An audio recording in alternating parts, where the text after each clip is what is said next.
Welcome to the ninth in this series of reflections on the book of Romans in association with Prince of Peace Lutheran Church, Santa Barbara. This past Sunday, we heard in worship the first part of Romans chapter 9 verses 1 through 18. And on Sunday, what I did, trying to think about Romans chapter 9, in terms of our worship, was emphasizing the continuity of, the whole section, chapters 9 through 11 of Romans, but especially chapter 9, with what went before, chapters 1 through 8 of Romans. And in particular, I pointed out that what's going on in chapters 9 through 11 is a development of themes that have already showed up in spades in the first part of Romans, in the first half of Romans, chapters 1 through 8. Themes like God's righteousness, God's faithfulness, God's promise. And the thing is that these are not abstract qualities, but according to the Bible, they take shape, they take form in history. God's faithfulness and righteousness and promise, they're given to, and they're incarnated and literally in the historical person of Jesus Christ, who brings to fulfillment the whole history of Israel. Now, one interesting aspect of this historical narrative, this story, this plot, is that in the face of God's faithfulness, in the face of God's promise and righteousness, human responses to those attributes, to those acts of God, the human response to God's grace is often inexplicable, taking the shape of rebellion and of disobedience and of violence. But the object, you might say, the focus of the story is on God and who God is and what God is like.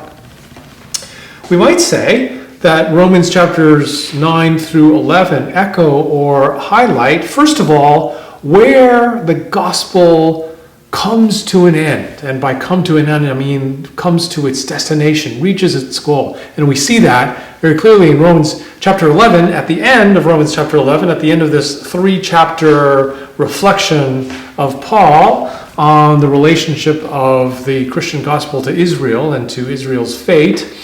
Paul, of course, as we know,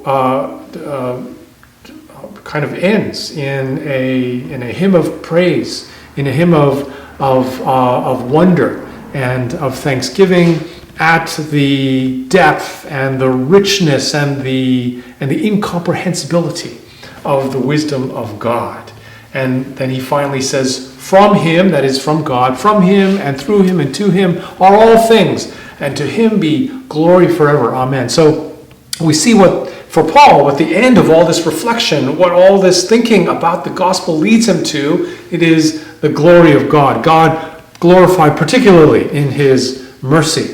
So the end of the gospel, where the gospel comes to its end, to its goal, is seen in Romans 9 through 11. That's God's glory. But we see not only that, but also we see in concrete, in actual history, how the gospel is made to work. Again, not simply an abstraction, but God makes his gospel come to its fruition. He leads the history of humankind through and to the gospel by means of his election of Israel.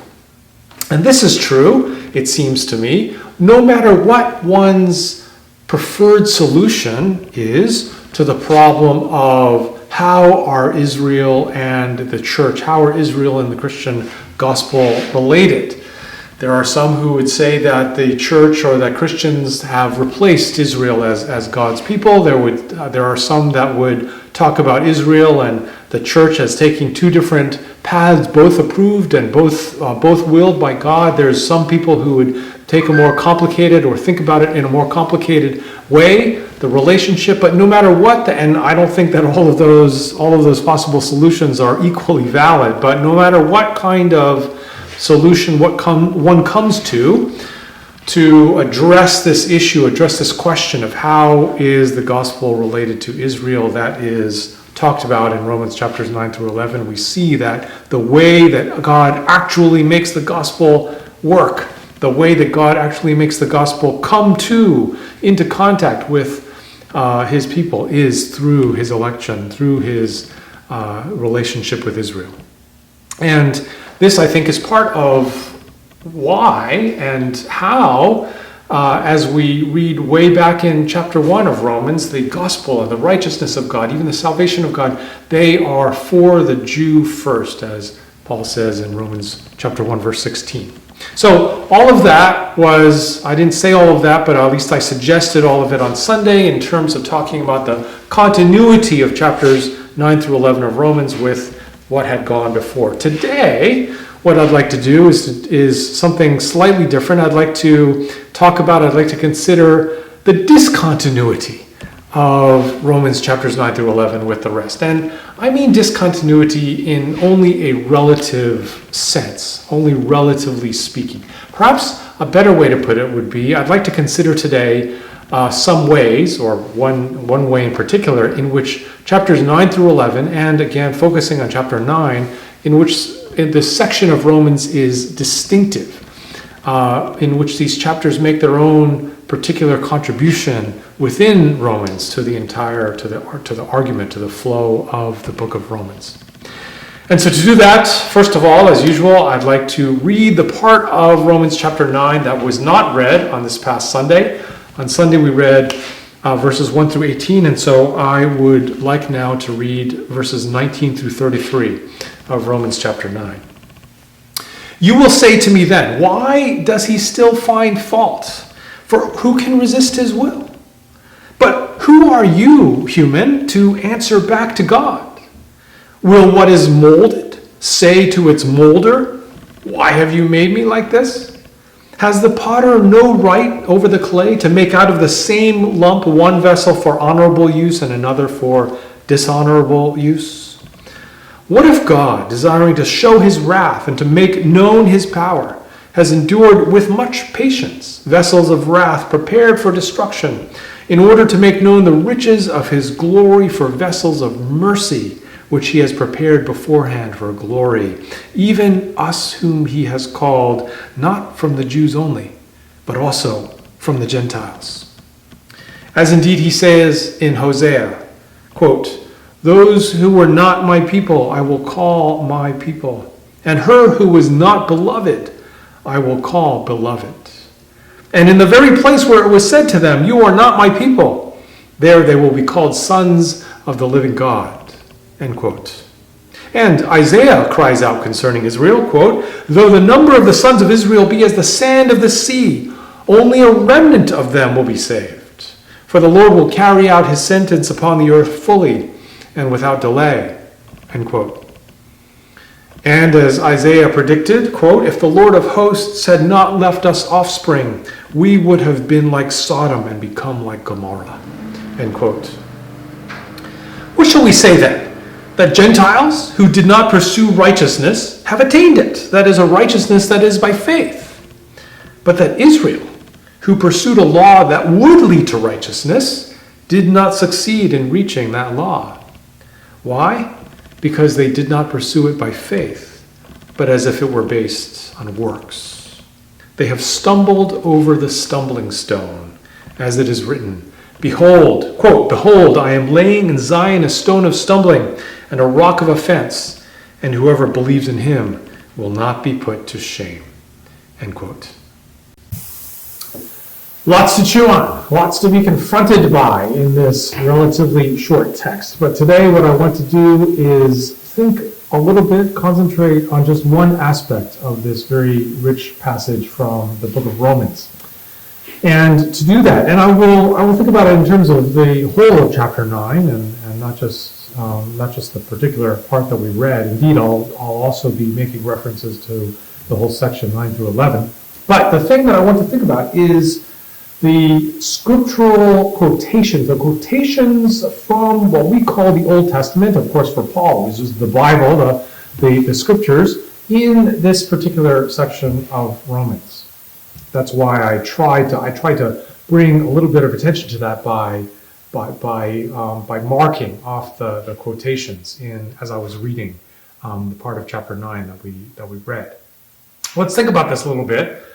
A few statistics just for information's sake.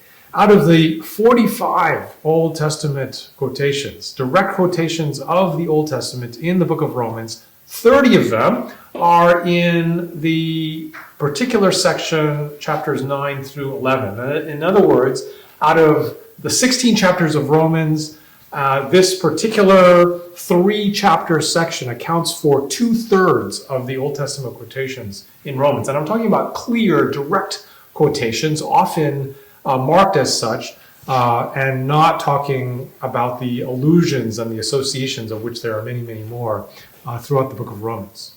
Just in chapter 9, out of 33 verses total, 12 of those verses, more than a third, contain or are constituted entirely by quotations from the Old Testament. Verses 7, verse 9, verse 12, verse 13, verse 15, verse 17, and then verses 25 and 26, verses 27 and 28, verse 29, and verse 33. Those are either consist entirely of or they contain quotations from the Old Testament.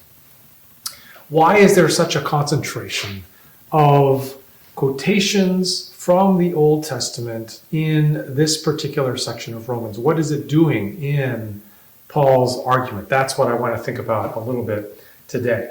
And to do that, I think it's worth looking at the specific quotations to get some sense, to get some concrete sense of how Paul, and indeed some sense of how the New Testament more widely, more generally, uses the Old Testament, what some people would call the Hebrew Bible or the scriptures of Israel. I think we can continue to call it the Old Testament as long as we don't, by saying old, imply that it's somehow to be set aside or to be replaced by what's new. Now, there need not only be one use or one kind of usage of the Old Testament, even in this particular section of Romans, chapter 9. To think of the way that we use quotations from other sources today, even or allusions or references to other texts. There are all sorts of purposes for which we use them, and so we should expect that there might be that same or something like that variety, even in the short section of Romans chapter 9. So I'm going to look at particular quotations and think about them one by one just from chapter 9 so that we can get some feel, some sort of grip on what's going on here. So verses 7 and 9. In verse 7, verse 7, Paul quotes the book of Genesis, through Isaac shall your offspring be named, and that's a word of God to Abraham. And then verse 9, Paul says that the promise to Abraham was this: about this time next year I will return, and Sarah shall have a son. The famous meeting of Abraham and Sarah with the 3 men at the Oaks of Mamre when they promised that Sarah would have a son, Isaac, and Abraham realized that this was an encounter with God himself. Now, what this seems to be doing, what these quotations from the Old Testament seem to be doing in this section of this particular part of Romans chapter 9, is providing what we might call primal textual support for the idea of the true Israel. That is, Israel as reckoned according to the promise of God, rather than mere biological genealogy. Now, of course, it's true that the line from Sarah to Isaac, Abraham and Sarah to Isaac, that too is biological. It's not like Isaac just appeared out of nowhere, out of thin air. But the key here is that Isaac, and not any of the other children that Abraham might have had, fathered with other women, but the particular child that was promised to Abraham and Sarah was the fulfillment of the specific divine promise. And so the idea of quoting that here is to say that it's in accordance with the divine word and the divine promise that the people of God are identified and accounted.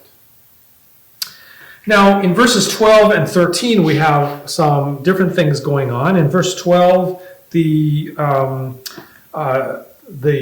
we're said that Rebekah, the wife of Isaac, is told when she's going to have these two children, right? Isaac and Jacob, Esau and Jacob. She was told, verse 12, the older will serve the younger. And then in verse 13, another quotation, Jacob I loved, but Esau I hated. Now that we have to think about that in context, and what's going on there is these are illustrations from the Old Testament, from the life of these patriarchs and matriarchs of Israel. They're illustrations of election, that is, of God's choosing of one rather than another, of X rather than Y. And the point that Paul's making here in using these illustrations and the wider point about election is that they're not based, in fact, he says it explicitly, they're not based on native accomplishment, native human merit. He says, not because of works, this is verse 11, not because of works, but because of him who calls. Based on God's calling and not on anything within the human being that would serve to distinguish one from the other. But it's important to note here that this is not the same. This idea of election, which could be misunderstood very easily, this idea of election as it's presented here by Paul and illustrated by means of these Old Testament stories, is not the same as arbitrary or random. In other words, for no reason whatsoever. God chooses, and the reasons for God's choosing are God's, not ours. And that's the point that's being made. Now, in verses 15 and 17, we have a couple more illustrations from a little later in Israel's history, and this time illustrations of the sovereignty of God's will. Verse 15, he says to Moses, God says to Moses, Paul says, I will have mercy on whom I will have mercy, and I will have compassion on whom I have compassion.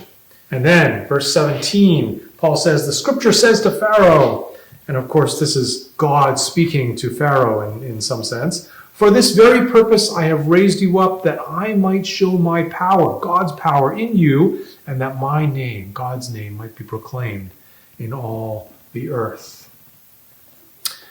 So the idea here, of course, is that God's will for what happens to and with human beings, even though they might think of themselves as having all sorts of power, even though they might think of themselves as having all sorts of the ability to change and to shape and to move history, it lies in the hand of God and in the power of God's will. It depends, Paul says in verse 16, not on human will or exertion, but on God, who has mercy. Now, I think there's an interesting question, an important question here, that's raised by not only by the idea of the sovereignty of God's will, but by Paul bringing in these illustrations from the Old Testament. Does this sovereignty, does the insistence on the sovereignty of God's will, and of course the sovereignty of God's will itself, does it exclude, does it eliminate human freedom? Does it eliminate or exclude human responsibility? I mean, it says Paul imagines in a respondent asking a question in verse 19, the beginning of the section we read. You will say to me, who can resist his will? Who can resist God's will? Verse 19. Now, maybe on certain readings of this and other texts in the Bible, we could imagine someone concluding that God's will and the sovereignty of God's will, that means that human freedom is illusory, that there's nothing to it, that human responsibility is therefore it's just something that we might make up for on our own, but has no reality. Especially when those are embedded, when those readings and those ideas are embedded in this bigger picture of God and creatures essentially playing a zero-sum game on a kind of the same level, on the same playing field. So that when God does something, that means that creatures are not doing it. And when creatures are doing something, that means that God is not doing it. If we have that sort of picture, then we might end up in affirming the sovereignty of God's will in saying that creatures, there's nothing to creaturely will or freedom.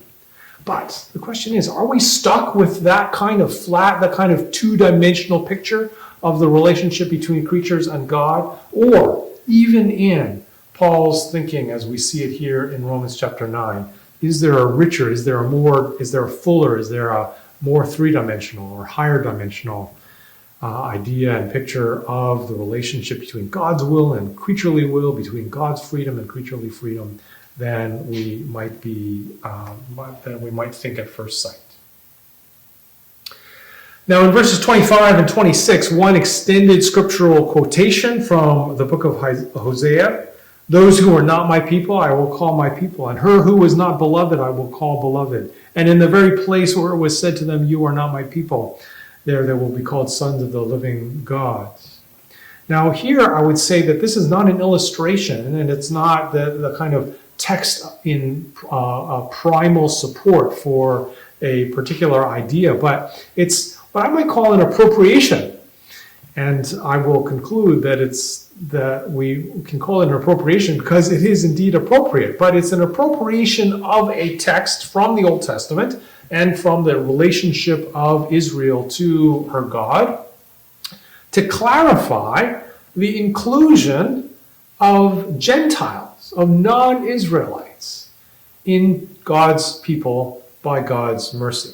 And I call it an appropriation because in Hosea, in the original context of this verse, these verses from Hosea, not my people, not my people does not refer to Gentiles and does not refer to non-Israelites, but to Israelites who had been rebellious, who had been unfaithful, and therefore had turned away from being the people of God, and God promising that they too would come back and be restored. Now, if there were not in the Old Testament, alongside the concentration on Israel, also this constant theme of Gentile inclusion, of the nations coming streaming to Zion to worship the living God, of the whole earth being covered or being full of the knowledge of the glory of God as the waters cover the sea, if there weren't that as well, then we might think that Paul's quotation of this particular text in Hosea would be illegitimate because in its context, it refers to Israelites, but Paul's using it to refer to Gentiles. But I think in light of this larger picture of what's going on in the Old Testament, we can see why Paul would think it appropriate to take this text and to say these words, they apply to what God is doing in Jesus Christ with the Gentiles. Now in verses 27 and 28, and which is one quotation, and in verse 29 we have support for another idea, the idea of a remnant. Verse 27, only a remnant of them will be saved. And verse 29, if the Lord of hosts had not left us offspring, had not left us people, had not given us a remnant, although it's not used in that particular text, the word remnant, we would have been like Sodom and become like Gomorrah.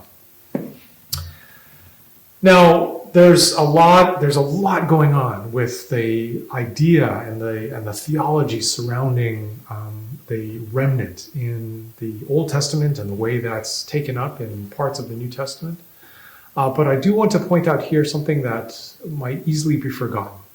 That in the Old Testament, those who are the remnant that remains, the remnant that is saved, they're not simply taken out of the larger whole, but they're taken for the sake of, they're saved for the sake of the larger whole. It's kind of an election within an election. Like election, we're talking about a choice. We're talking about a particular sort of a carving out of a portion, but that carving out, that choice, that election, that saving of a remnant is not simply for their sakes only, but for the sake of the larger whole from which they come.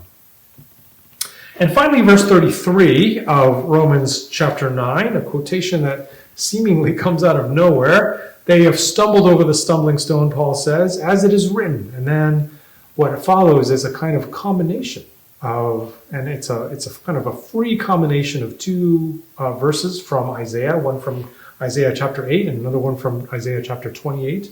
Behold, I am laying in Zion a stone of stumbling and a rock of offense, and whoever believes in him will not be put to shame.